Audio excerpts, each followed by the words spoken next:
দীঘা মোহনা মৎস্য নিলাম কেন্দ্রে বৃহৎ আকৃতির শঙ্কর মাছ দীঘা জুড়ে শোরগোল। আবারও দীঘা মোহনা মৎস্য নিলাম কেন্দ্র জুড়ে শোরগোল পড়ল। তবে এবার বৃহৎ আকৃতির তেলিয়া ভোলা বা কই ভোলা মাছের জন্য নয়, কিংবা ইলিশ উঠে আসার জন্য নয়, বিশাল আকৃতির শঙ্কর মাছ ঘিরে শোরগোল ছড়ালো।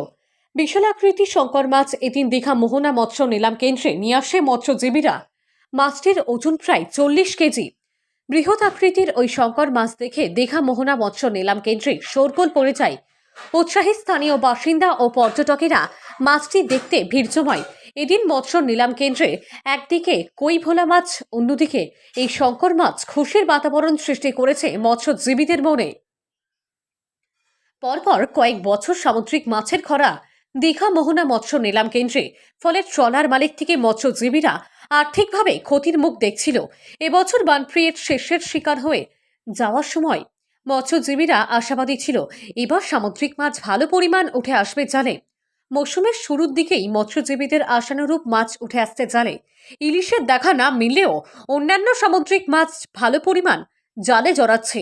এর পাশাপাশি তেলিয়া ভোলা ও কই ভোলা মৎস্যজীবীদের খুশির মাত্রা দ্বিগুণ করেছে। তার উপর বাড়তি পাওনা বৃহৎ আকৃতির শঙ্কর মাছ।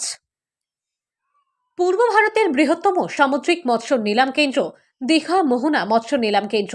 বছরের এই সময়টা নানান ধরনের সামুদ্রিক মাছের কেনাবেচা চলে।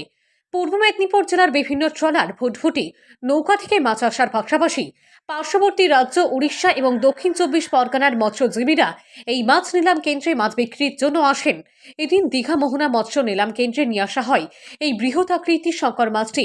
উড়িষ্যার একটি ট্রলারে ধরা পড়ে, সেখান থেকেই নিয়ে আসা হয় মোহনা মৎস্য নিলাম কেন্দ্রে। মাছটি আনার সঙ্গে সঙ্গে শোরগোল পড়ে যায় মৎস্য নিলাম কেন্দ্রে। এদিন দীঘা মোহনা মৎস্য নিলাম কেন্দ্রে 40 কেজি ওজনের বৃহৎ একটি শঙ্কর মাছ নিলামে ওঠে। এত বড় মাছ দেখতে পর্যটক ও স্থানীয়দের ভিড় লক্ষ্য করা যায় মৎস্য নিলাম কেন্দ্রে। শঙ্কর মাছটি বৃহৎ আকৃতির হলেও দাম অত্যন্ত কম। মাছটি 1 লক্ষ টাকারও কম দামে বিক্রি হয়। মাছটির দাম যাই হোক না কেন, মরশুমের প্রথম এত বৃহৎ আকৃতির শঙ্কর মাছ জালে ওঠায় খুশি ওই ট্রলারের মালিক। আবহাওয়া অনুকূল থাকলেও আগস্টেও সেভাবে ইলিশের দেখা মিলছে না। দীঘার মৎস্যজীবীরা মনে করছেন এখনও মরশুম শেষ হয়নি, এখনও আশা রয়েছে চলতি মরশুমে ইলিশ সহ অন্যান্য সামুদ্রিক মাছের যোগান প্রচুর পরিমাণে হবে মৎস্য নিলাম কেন্দ্রে। পূর্ব মেদিনীপুর জেলার দীঘা থেকে সৈকত শের রিপোর্ট, লোকাল 18 বাংলা।